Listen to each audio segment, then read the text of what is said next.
आज के टाइम पे हर कोई यूपीआई यूज कर रहा है और हर कोई कहीं पे भी चाहे 10 रुपए का भी सामान लेना हो, हम यूपीआई से ही पेमेंट करते हैं। किसी फ्रेंड्स को हमें कुछ भी देना हो तो हम वहां पे यूपीआई पे पैसे कर देते हैं और यूपीआई से हमें काफी ज्यादा आसानी होती है।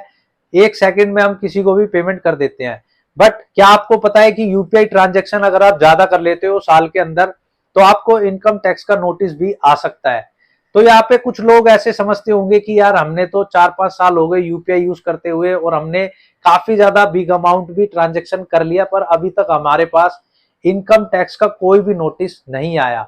यहाँ पे आप कहीं भी किसी भी लोकेशन पे यूपीआई करते हो तो आपको ये लगता होगा कि हमारी जो लोकेशन है वो ट्रैक नहीं हो रही है और गवर्नमेंट को तो पता ही नहीं है कि हम कितना यूपीआई ट्रांजेक्शन कर रहे हैं। यहाँ पे बैंक की तो एक लिमिट सेट है कि आपको कितना पैसा जमा करना है, कितना निकालना है, तो आपको ये चीजें तो पता ही होगी। बट यहाँ पे यूपीआई में एक तरीके से लोगों को बिल्कुल भी नहीं पता कि हमें कितनी ट्रांजेक्शन साल के अंदर करनी चाहिए जिससे हमें इनकम टैक्स का नोटिस ना आए। अगर आपने 2020 में पूरे साल में काफी ज्यादा यूपीआई ट्रांजेक्शन की और आने वाले 2024 तक आपने काफी ज्यादा ट्रांजेक्शन कर लिया है और आप ये सोच रहे हो कि आपको इनकम टैक्स का नोटिस नहीं आएगा, तो ये आपकी गलतफहमी है।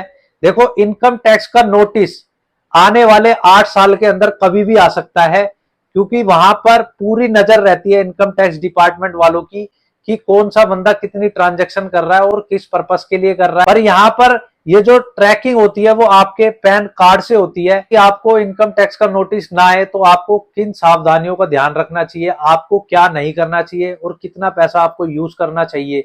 देखो, सबसे पहले तो लोग क्या गलती करते हैं, सबसे पहले लोग मल्टीपल अकाउंट खुलवा लेते हैं और अपने रिश्तेदारों का पैसा, अपने फ्रेंड्स का पैसा वहां पर वो अपने बैंक में डलवा लेते हैं और ट्रांजेक्शन शो कर देते हैं जिनमें उनको पास कोई प्रूफ भी नहीं रहता कि ये पैसा कहाँ से आया, कहाँ किस लिए आया और क्या इसका पर्पस था। तो यहाँ पर आपको मल्टीपल अकाउंट्स अपने यूज नहीं करने, आपको एक सिंगल अकाउंट ही रखना है, वहीं पे आपको अपना पैसा यूज करना है और ज्यादा से ज्यादा आपको अवॉइड करना है कि किसी दूसरे का पैसा आप अपने अकाउंट में ट्रांजेक्शन ना करें यूपीआई के थ्रू। जैसे आपने किसी से 50,000 ले लिया और आपने फिर दोबारा उसको 50,000 उसी दिन ही लौटा दिया, तो वो आपका जो ट्रांजेक्शन लिमिट है वो वहां पे तो एक तरीके से हिस्ट्री में क्रिएट हो गया कि आपने 50,000 रुपए लिए, क्यों, किस लिए लिए। तो यहाँ पर एक इफेक्ट ये भी पड़ता है, कहीं ना कहीं आपको किसी दिन बड़ा अमाउंट आपको ट्रांजेक्शन करना पड़ गया तो आपको इनकम टैक्स का नोटिस भी आ सकता है। जो सबसे बड़ी गलती करते हैं वो छोटे दुकानदार करते हैं। छोटे दुकानदार क्या करते हैं, अपना सेविंग अकाउंट अपने यूपीआई ट्रांजेक्शन से वो लिंक कर देते हैं, जिससे उनको ये भी नहीं पता होता कि वहां पर आप यूपीआई ट्रांजेक्शन कर रहे हो, तो वहां पे आप काफी ज्यादा बड़ी परेशानी में फंस सकते हो, आपको इनकम टैक्स का नोटिस भी आ सकता है। अब इसको कैसे समझ सकते हैं, विद एग्जाम्पल। यहाँ पर जो जीएसटी की लिमिट है वो है 20 लाख से 40 लाख। तो यहाँ पर आईटीआर आपको फिल करना पड़ेगा, नील फिल करना पड़ेगा। यहाँ पर आप कोई प्रोडक्ट सेल कर रहे हो और आप वो जो प्रोडक्ट की जो कॉस्ट है वो 25,000 रुपए है और आप पर डे 25 प्रोडक्ट निकाल देते हो, तो यहाँ पर आपका जो मंथली हो गया वो हो गया 5 लाख।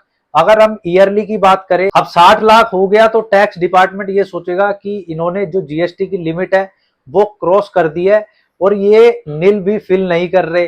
तो इस तरीके से आपको इनकम टैक्स का नोटिस आ सकता है। आपको अपना जो अकाउंट है सेविंग अकाउंट से हटा के आपको करंट अकाउंट से लिंक कर लेना चाहिए। अब हम बात करते हैं कि यूपीआई ट्रांजेक्शन लिमिट कितनी है। देखो, यूपीआई ट्रांजेक्शन लिमिट अगर आपकी साल में 50,000 रुपए है तो आप चिल करो, आपको कोई दिक्कत परेशानी नहीं है। अगर आप एक स्टूडेंट हो और या फिर आप एक बिजनेसमैन हो तो वहां पे भी आपको सिर्फ 50,000 ही यूज करनी पड़ेगी। बट यहाँ पर अगर आप 1% के कमीशन के चक्कर में किसी से भी अपनी यूपीआई ट्रांजेक्शन करवा लेते हो, जैसे आपने 50,000 किसी से ले लिए, 1 लाख किसी से ले लिए, तो वहां पे आपको कमीशन मिलता है 1%। पर आप ये सोचते हो कि इससे तो मेरा ही फायदा है, इससे क्या मेरा नुकसान है, तो आपको ये नुकसान हो सकता है। आप ऐसा बिल्कुल भी मत करना कि आपने किसी का पैसा अपने यूपीआई ट्रांजेक्शन से आपने अपनी ट्रांजेक्शन को क्रॉस कर दिया, इससे आपको आने वाले 8 साल में भी इनकम टैक्स नोटिस भेज सकता है। तो इस तरीके से आपको ध्यान रखना है और अपनी लिमिट को क्रॉस नहीं करना। यूपीआई ट्रांजेक्शन लिमिट 50,000 रुपए है, अगर आप उससे ज्यादा करते हो तो आपको इनकम टैक्स का नोटिस भी आ सकता है। तो उम्मीद करता हूं आपके लिए वीडियो काफी ज्यादा हेल्पफुल रही होगी और वीडियो पसंद आई होगी तो वीडियो को लाइक करना, शेयर करना और अभी तक आप इस चैनल पे नए हो तो चैनल को जरूर सब्सक्राइब कर लेना। आपके बहुत काम आएगा। सो मिलते हैं नेक्स्ट वीडियो में। जय हिंद, वंदे मातरम।